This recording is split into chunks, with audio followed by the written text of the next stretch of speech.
बड़ी खबर के साथ बुलेटिन की शुरुआत। बाखमुत में एक बार फिर वैगनर की वापसी को लेकर आ रही है। पूर्वी फ्रंट के यूक्रेनी डिप्टी कमांडर का दावा, वैगनर लड़ाकों ने रूस के लिए मोर्चा संभाला।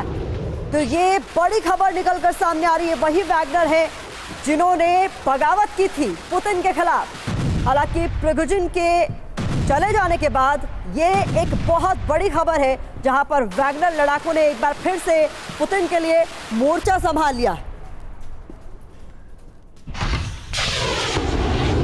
विमान हादसे में प्रिगोजिन की मौत हो गई थी और अब ये बड़ी खबर निकलकर सामने आ रही है, जहां बाखमुत में एक बार फिर से वैगनर की वापसी हो गई है। तो विमान हादसे में प्रिगोजिन की मौत के बाद बड़ी संख्या में वैगनर लड़ाके बेलारूस पहुंचे थे।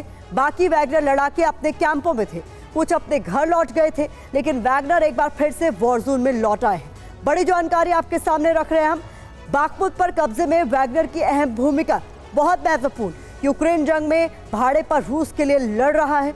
इसके अलावा यूक्रेन से मिल रही चुनौती के बाद उन्हें बुलाना पड़ा है।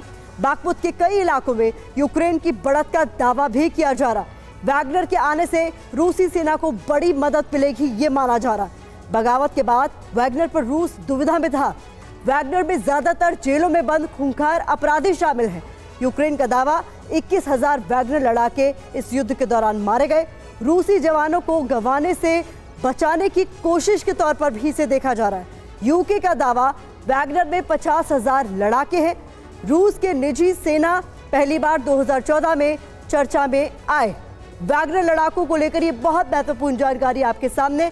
इस बीच बाखमुत में विनाश की नई लहर आने वाली है। यहाँ दूसरी बार ऐसा विध्वंस होने वाला है जिसकी कल्पना किसी ने नहीं की होगी। ऐसा इसलिए होगा क्योंकि बाखमुत के मैदान में फिर से वैगनर लड़ाकों की एंट्री हो गई है। वैगनर फाइटर्स ने फिर से मोर्चा संभाल लिया है। यूक्रेनी फोर्स पर वैगनर का प्रहार शुरू हो चुका है।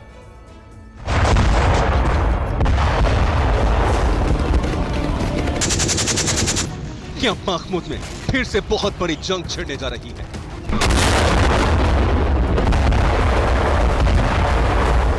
क्या बाखमुत में फिर से बहुत बड़ा रक्तपात होने जा रहा है? ये सवाल इसलिए क्योंकि बाखमुत के मैदान में फिर से वैगनर लड़ाकों की एंट्री हो गई है। 4 महीने से जो वैगनर फाइटर युद्ध के मैदान से दूर थे, वो फिर से लौट आए हैं। कहीं और नहीं, उसी बाखमुत में जिसे उन्होंने रूस के लिए जीता था। यूक्रेनी सरकार ने एक बयान जारी कर कहा है कि बाखमुत के वॉर जोन में वैगनर वापस लौट आए हैं। उन्होंने यूक्रेन के खिलाफ फिर से बड़ी जंग छेड़ दी है। सवाल यह है कि आखिर बाखमुत में वैगनर की वापसी क्यों हुई? पुतिन इस वॉर फ्रंट पर प्रिगोजिन के लड़ाकों को भेजने के लिए क्यों मजबूर हुए? क्या रूसी सेना बाखमुत हार रही है? क्या बाखमुत बचाने के लिए फिर से वैगनर बटालियन को मोर्चे पर लगाया गया है? इन तमाम सवालों का जवाब अगर हाँ में दिया जाए तो गलत नहीं होगा।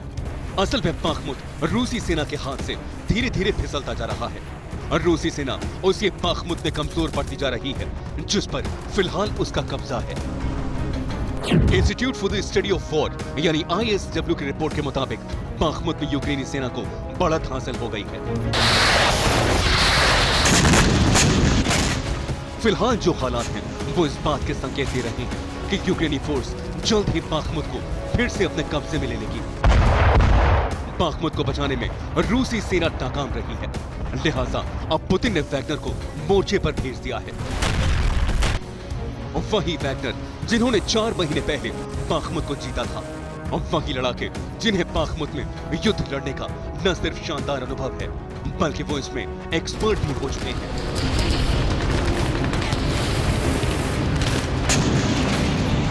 वैगनर लड़ाकों ने मई में पूरे बाखमुत को जीत दिया था। रूसी रक्षा मंत्रालय ने वैगनर लड़ाकों को युद्ध लड़ने के लिए हथियार नहीं दिए, तो उन्होंने बाखमुत को रूसी फौज को सौंप दिया और वॉर फ्रंट से चले गए। तब से लेकर अब तक वैगनर के लिए काफी कुछ बदल चुका है। प्रिगोजिन की अगुवाई में वैगनर ने पुतिन के खिलाफ विद्रोह किया, लेकिन अब प्रिगोजिन नहीं है। प्लेन क्रैश में उनकी मौत हो चुकी है। ऐसे में वैगनर लड़ाकों को फिर से बाखमुत के मोर्चे पर तैनात किया गया है। अब देखना यही होगा कि वैगनर फाइटर्स बाखमुत बचा पाते हैं या नहीं। Bureau report, TV9 Bharatvarsh.